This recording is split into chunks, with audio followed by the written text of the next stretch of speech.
அண்ணே, வாழ்க்கையில நீங்க எவ்வளவு பார்த்திருக்கீங்க. உங்களுக்கு நான் புத்திமதி சொல்ல வேண்டிய அவசியம் இல்லை. அண்ணிய நினைச்சு நீங்க இப்படியே இருந்தீங்கடா, குழந்தைக்கு யாருன்னு ஆறுதல் சொல்வா?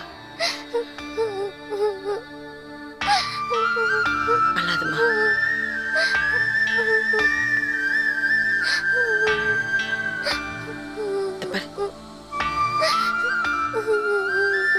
நீ அழக்கூடாது. உனக்கு நான் இருக்கேன்ல. உன் அப்பா சந்தோஷமா இருக்கணும்னு ஆசைப்படுறல, அதுக்கு ஒரு வழி சொல்லிட்டா?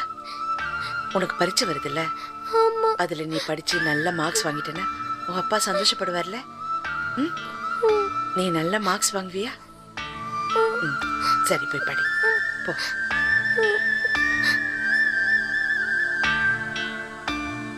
என்னென்ன பண்றது? அடுத்தடுத்து ஜீவா, அண்ணி, அப்பா எல்லாம் நம்மளை விட்டு போனங்கிறது விதி. நம்ம எவ்வளவுதான் அழுதானோ அவங்க என்ன திரும்பி வரவா போறாங்க? நீங்க தான் மனசை தேத்திக்கிட்டு பழையபடி சுறுசுறுப்பா இருக்கணும். எங்க அண்ணாமலை அவர் சொல்ற பேச்சே கேட்கறது இல்ல. சரியா சாப்பிடுறது இல்ல, சரியா தூங்குறது இல்ல. அந்த ரூமை விட்டு வெளியில வர்றதே இல்ல தெரியுமா? நான் தான் கொஞ்சம் நல்லா இருக்கும், இப்படி வெளியில வந்து உட்காருங்கன்னு உட்கார வச்சிருக்கேன். சரி, இனிமே நீங்க அப்படியெல்லாம் இருக்கக்கூடாது. முதல்ல வந்து சாப்பிடுங்க. அண்ணே, என்னண்ணே, நான் சொல்றேன்ல, நீங்க கேட்கணும். வேண்டாண்டா. நான் சொல்றேன் இல்லண்ணே, வந்து சாப்பிடுங்க. வாங்க வாங்கண்ணே.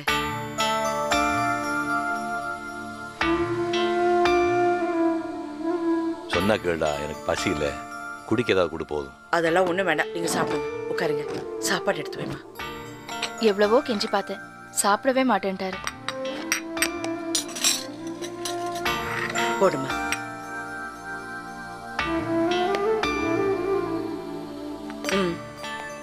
வேண்டாமா. சரி, நீங்க சொன்ன பேச்சு கேட்க மாட்டீங்க, நானே விட்டுறேன். சாப்பிடுங்க.